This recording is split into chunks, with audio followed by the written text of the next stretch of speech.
All right, let's look at the exit status. What are the exit status? Every time a command is ran in a shell, or in, I would say, let's go one step back in Linux, it always has a status associated with it. If it is successful, it will always give a status of 0. And there are statuses from all the way from 0 to 255. Every status has a different meaning. These are the actual error codes, or the numbers that developers associated with the different meanings. So every developers or every application have a different meaning. But for us, we only going to focus on a very few statuses, and that is number one is 0, which is yes or no if the command that we ran previously is successful or not. If it is not, then it will give a message 1, exit status 1, which is known as a minor problem. Or number 2, it's a serious trouble, or everything else, which is exit status from 3 to 255, everything else.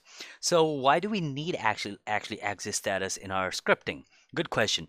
Well, when we have to do a lot of comparisons in our shell scripting following these lessons, and in comparison, you need to know if your command ran. So if it did ran and it was successful, then do this.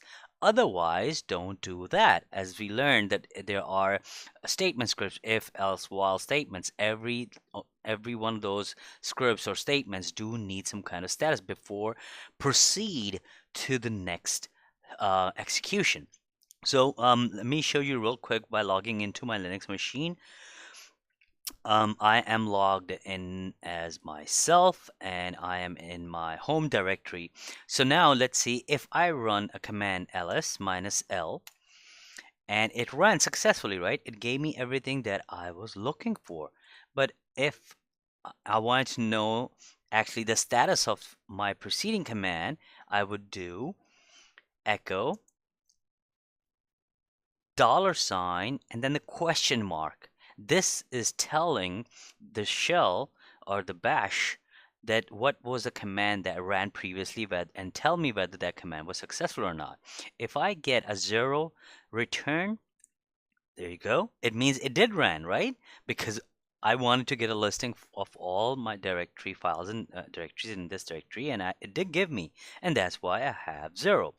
Let's take another command. Let's say I wanted to do which directory I'm in. I'm in home. I have solved directory. Perfect. It ran. And if I do echo dollar question mark again, it will give me 0 again, that it was successful. What if I run a command, let's say pwdd, right? This command, there's no such command. So if I run that, it says bash command not found, similar command is pwd, give me a recommendation.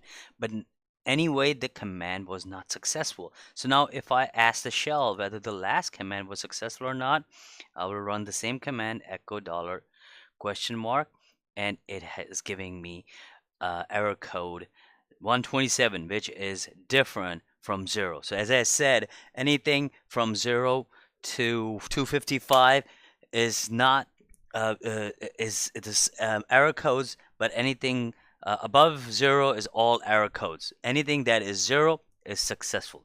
Now, when we create a script, so let's say I go into, I create a script, I call it test code, just that.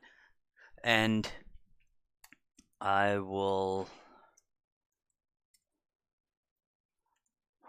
I will declare my shell, and now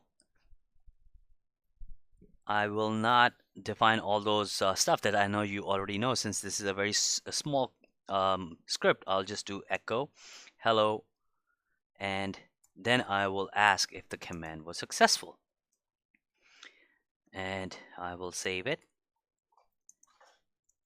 Test code.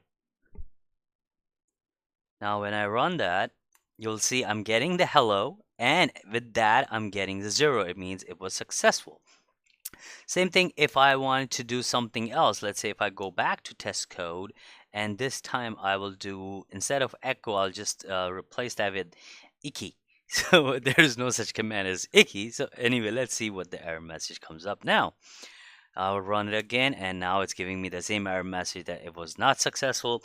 Same way if I try ls minus LLLL, and oh, it does exist actually. Let's say ls minus z. There is so many options, right? ls dash dash dash dash p. Okay, so there you go. See, unrecognized option. So now let's see what the error code is.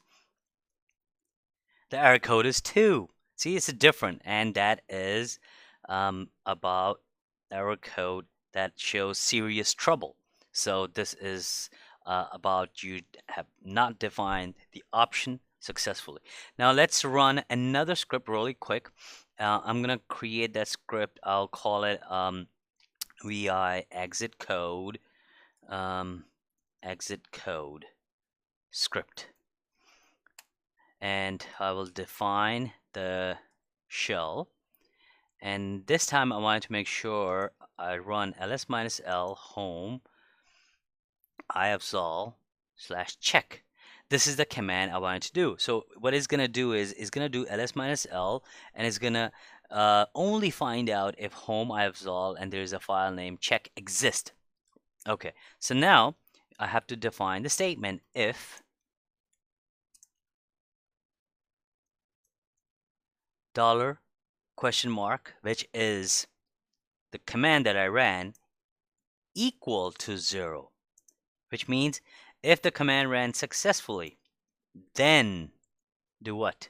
Then echo file exist. Else echo file does not exist. And fee. And let's run it and give executable permission. Now let's run the script, and it will say cannot access home iafzol check no such file and directory. Then it says, of course, file does not exist because the error code does not match 0. So if I create a file check in my home directory, so I'm in home directory, I'm just going to do touch and check. The file is there, right? So just verify it, check, and it is there, right? So now when I run that script again that I just created, and it did give me that file with my ls-l command, and it says file exist.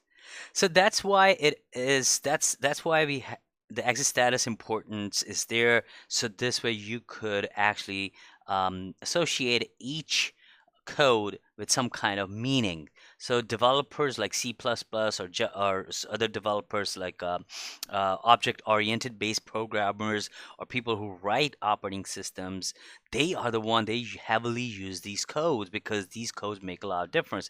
But in our class or in our lessons going from this point on, we're mostly going to use 0 to make sure if it exists or not. And that's why most of the time the system administrator engineers use in their everyday Linux scripting languages. So try it out and see how you could create different scripts with error codes and what the error code gives you.